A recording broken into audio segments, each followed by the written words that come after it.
اگر آپ ان آیات بینات اور ان سے پہلے 81 اور 80 اور 89 89 80 اور 81 آیات پر بھی غور فرمائیں تو پہلے اللہ تبارک و تعالیٰ نے مشرکین کے بارے میں فرمایا کہ وہ نہ تو خود برائی سے روکتے ہیں نہ دوسروں کو روکتے ہیں، خود بھی آگے بڑھ رہے ہیں اور دوسروں کو بھی بڑھنے کی دعوت دیتے ہیں۔ اس کے بعد ارشاد فرمایا کہ آپ دیکھیں گے کہ مسلمانوں کی دشمنی میں یہودی سب سے آگے ہیں، وہ سب سے زیادہ مسلمانوں کے دشمن ہیں، اور یہودیوں کی بنسبت عیسائی جو ہیں وہ مسلمانوں سے ہمدردی رکھتے ہیں بنسبت یہودیوں کے، اتنے زیادہ بڑے دشمن نہیں ہیں۔ وجہ کیا ہے کہ یہودی جو ہے وہ علماء حق سے محروم ہیں اور صلحاء سے محروم ہیں، جبکہ عیسائی جو ہے ان کے بارے میں اللہ نے ارشاد فرمایا بِأَنَّ مِنْهُمْ قِسِّيسِينَ وَرُهْبَانَ وَأَنَّهُمْ لَا يَسْتَكْبِرُونَ۔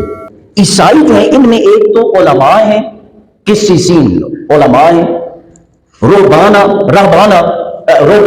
رہبان کا معنی ہے صوفی، صوفیاء۔ اور تیسری بات یہ ہے کہ عیسائیوں میں تکبر نہیں ہے، تو چونکہ یہودیوں میں تکبر بھی ہے، صوفیاء بھی نہیں ہیں، علماء بھی نہیں ہیں، لہٰذا وہ اسلام اور مسلمانوں سے دشمنی میں بھی زیادہ آگے ہیں، اور عیسائیوں میں علماء بھی ہیں، صوفیاء بھی ہیں اور تکبر ہے، سو عیسائیوں کے دلوں میں نرمی ہے۔ لیکن اس کا یہ مطلب ہے کہ ہر دور کے عیسائی مسلمانوں سے محبت کریں گے اور ہر دور کے یہودی مسلمانوں کے دشمن ہی رہیں گے۔ وہ عیسائی جن میں علماء، صوفیاء اور تکبر والے نہ ہو، علماء ہو، صوفیاء ہو اور متکبرین نہ ہو، وہ بنسبت یہودیوں کے مسلمانوں زیادہ قریب ہوں گے، جبکہ یہود میں ایسی چیز نہیں ہے، جس کی وجہ سے اب یہ بڑی عجیب بات ہے،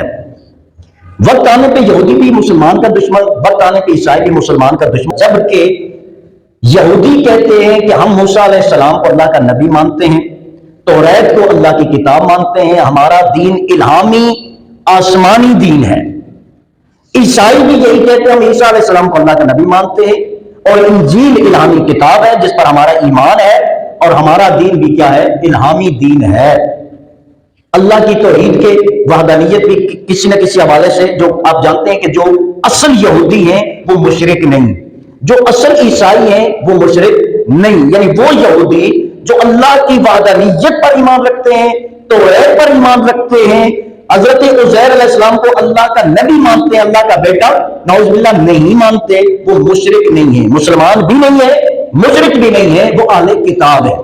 اسی طریقے سے عیسائی، وہ عیسائی جو اللہ کی وحدانیت پر ایمان رکھتے ہیں اور انجیل کو اللہ کی کتاب مانتے ہیں، عیسیٰ علیہ السلام کو اللہ کا بیٹا نعوذ باللہ نہیں مانتے بلکہ اللہ کا نبی اور بندہ مانتے ہیں، وہ مشرک نہیں ہوں گے، وہ اہل کتاب ہوں گے۔ لیکن اب آپ غور فرمائیں کہ وہ قوم جس میں علماء اور صوفیاء، علماء حق اور حقیقتاً صلحاء، اتقیاء اور اولیاء جس امت میں نہ پائے جائیں، وہ زیادہ جلدی گمراہ ہو جاتے ہیں، یہ قرآن کہتا ہے۔ اب ان آیات کا پس منظر کیا ہے وہ میں بتاتا چلا جاؤں، کیونکہ یہ 7واں پارہ جو ہے اس کا آغاز ہو رہا ہے وَإِذَا سَمِعُوا مَا أُنزِلَ إِلَى الرَّسُولِ تَرَىٰ أَعْيُنَهُمْ تَفِيضُ مِنَ الدَّمْعِ۔ یہ کون لوگ ہیں جنہوں نے قرآن سنا ہوگے؟ آپ جانتے ہیں جب کفار مکہ، مشرکین مکہ کا ظلم و ستم اپنی حد سے تجاوز کر دیا تو آقا کریم صلی اللہ علیہ وسلم نے مسلمانوں کو حبشہ کی طرف ہجرت کرنے کا اذن اور اجازت عطا فرمائی، اور آپ جانتے ہیں کہ حضرت عثمان بن عفان، حضرت عثمان ذی النورین رضی اللہ تعالی عنہ، اور آپ کی زوجہ محترمہ حضرت رقیہ رضی اللہ تعالی عنہ، جو حضور نبی رحمت صلی اللہ علیہ وسلم کی لخت جگر ہیں، تو آپ پہلے مہاجرین جو مکہ مکرمہ سے حبشہ کی طرف ہجرت کرنے والے ہیں، ان میں آپ بھی شامل تھے، آپ نے ہجرت کی اور آپ حبشہ پہنچ گئے، اور وہاں کا جو بادشاہ تھا وہ نجاشی تھا، شاہ حبشہ جو تھا وہ نجاشی اس کا نام تھا یا لقب تھا، تو وہاں پہنچے۔ ان کے بعد حضرت جعفر بن ابی طالب رضی اللہ تعالی عنہ، جو آقا کریم صلی اللہ علیہ وسلم کے چچا، آپ بھی ہجرت کر کے وہاں پہنچے۔ تو جب یہ مسلمان جو ہے وہاں پہنچ گئے 70 سے 80 کے درمیان، جب یہ اتنے لوگ حبشہ پہنچے صحابہ کرام، تو وہاں مکہ والوں نے شاہ حبشہ یعنی نجاشی کے پاس تحفے دے کر، بڑے بڑے تحفے دے کر جو ہے لوگوں کو بھیجا اور کہا کہ یہ ہمارے کچھ لوگ ہیں جو ہمارے دین سے برگشتہ ہو چکے ہیں، ہمارے باغی بن گئے ہیں، لہٰذا یہ تحفے قبول کریں اور ہمارے لوگوں کو ہمارے حوالے کر دیں۔ جب یہ وہاں پہنچے تو شاہ حبشہ نے، نجاشی نے مسلمانوں کو بھی دربار میں طلب کیا اور ان کے نمائندگان کو بھی طلب کیا، اور مسلمانوں کی طرف سے نمائندگی جو ہے وہ حضرت جعفر بن ابی طالب رضی اللہ تعالی عنہ آپ نے فرمائی۔ تو اس نے حضرت عیسیٰ علیہ السلام کے بارے میں سوال کیے، حضرت مریم علیہ السلام کے بارے میں سوالات نجاشی نے کیے، حضرت جعفر رضی اللہ تعالی عنہ نے سورہ مریم پڑھ کے سنائی، تو نجاشی نے تنکا ہاتھ میں اٹھایا اور کہا بخدا حضرت عیسیٰ اور حضرت مریم جو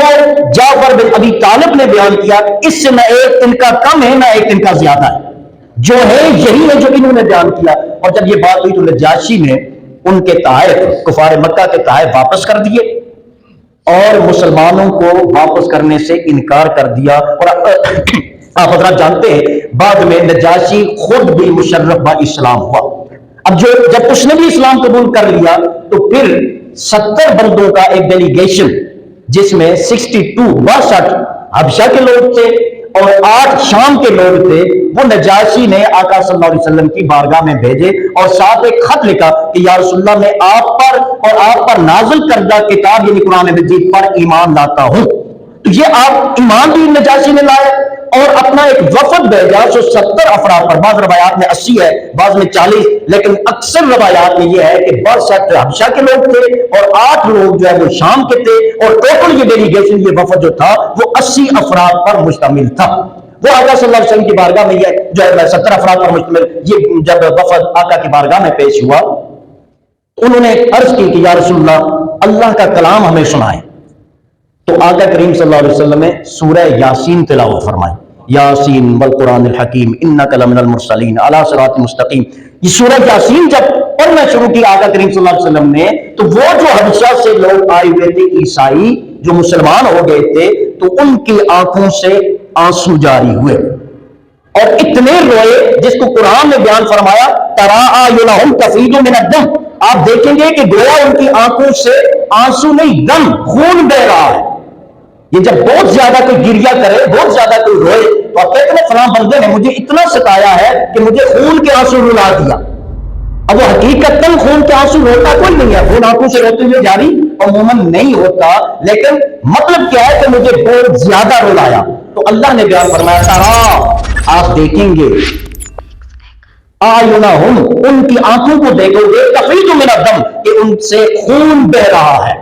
آنسو نہیں خون بہ رہا ہے، یعنی اللہ کے کلام کو جب انہوں نے سنا تو ان کی آنکھوں سے آنسو جاری ہو گئے۔ قرآن مجید میں اللہ تبارک و تعالیٰ ارشاد فرماتا ہے کہ مومن کون ہے؟ انما المؤمنون الذین اذا ذکر اللہ وجلت قلوبہم، کہ مومن وہ ہیں جب اللہ کا ذکر کیا جاتا ہے تو ان کے دل ڈر جاتے ہیں، ان کے دلوں پر خوف طاری ہو جاتا ہے۔ وَإِذَا تُلِيَتْ عَلَيْهِمْ آیَاتُهُ زادتہم ایمانا، اور جب اللہ کی آیات مومنوں پر تلاوت کی جاتی ہیں تو مومنوں کے ایمان میں اضافہ ہو جاتا ہے۔ اللہ کی آیات جیسے سنتے جاتے ہیں ویسے ایمان میں اضافہ ہوتا چلا جاتا ہے۔ وَعَلَىٰ رَبِّهِمْ يَتَوَكَّلُونَ، اور تیسری ان کی علامت یہ ہے مومن کی کہ وہ توکل اپنے رب پر کرتے ہیں۔ تو جب قرآن سنا جاتا ہے، مومن کی شان یہ ہے کہ اس کے ایمان میں اضافہ ہوتا ہے، اس کے ایقان میں اضافہ ہوتا ہے، اس کے جذبہ ایمانی میں اضافہ ہوتا ہے، اس کی روحانیت اور تقویٰ میں اضافہ ہوتا ہے، اور جب وہ اللہ کا ذکر سنتا ہے تو اس کا دل دھڑکنے لگتا ہے، اس پر خوف طاری ہوتا ہے۔ اللہ تعالیٰ نے مومنین کی ایک اور علامت بیان فرمائی، یدعون ربهم خوفا وطمعا، مومن وہ ہے جو اللہ کی عبادت کرتا ہے، اللہ سے مانگتا ہے، اللہ سے دعا کرتا ہے، اللہ کو پکارتا ہے، خوف و طمع، خوف اور امید کے ساتھ۔ اللہ کے عذاب کا خوف بھی ہوتا ہے اور اللہ کے رحم کی امید بھی ہوتی ہے، اللہ کے قہر کا خوف بھی ہوتا ہے، اللہ کی مہربانی کی امید بھی ہوتی ہے، اللہ کے عذاب کا خوف بھی ہوتا ہے، اللہ کی بخشش کی امید بھی ہوتی ہے، جہنم کا اندیشہ بھی ہوتا ہے اور جنت کی امید بھی ہوتی ہے۔ تو مومن جو ہوتے ہیں جب قرآن پڑھا جائے تو وہ آپس میں گفتگو نہیں کرتے، وہ قرآن کو سنتے ہیں۔ جب اللہ کا کلام تلاوت کیا جائے تو وہ آپس میں وہاں پہ گفتار نہیں ہوتے، بلکہ اللہ کے کلام کو سنتے ہیں، اور جیسے جیسے اللہ کا کلام وہ سنتے جاتے ہیں ویسے ہی ان کے دل نرم ہوتے ہیں، ان کو اللہ کا خوف بھی آتا ہے، اللہ سے امید بھی بنتی ہے، اور ان کے ایمان میں اضافہ بھی ہوتا ہے۔ تو یہ وہ عیسائیوں کا ایک گروہ تھا، ایک ڈیلیگیشن تھا، ایک وفد تھا جو کم و بیش 70 لوگوں پر جو ہے وہ مشتمل تھا۔ جب آقا کی بارگاہ میں آئے، آقا نے سورہ یاسین انہیں سنائی، اور ادھر آقا قرآن سنا رہے تھے، ادھر ان کی آنکھوں سے آنسو جاری ہو رہے تھے۔ یہ اس واقعہ کو اللہ تبارک و تعالی نے قرآن مجید میں بیان فرمایا۔ آگے ارشاد فرمایا، یقولون، وہ کہتے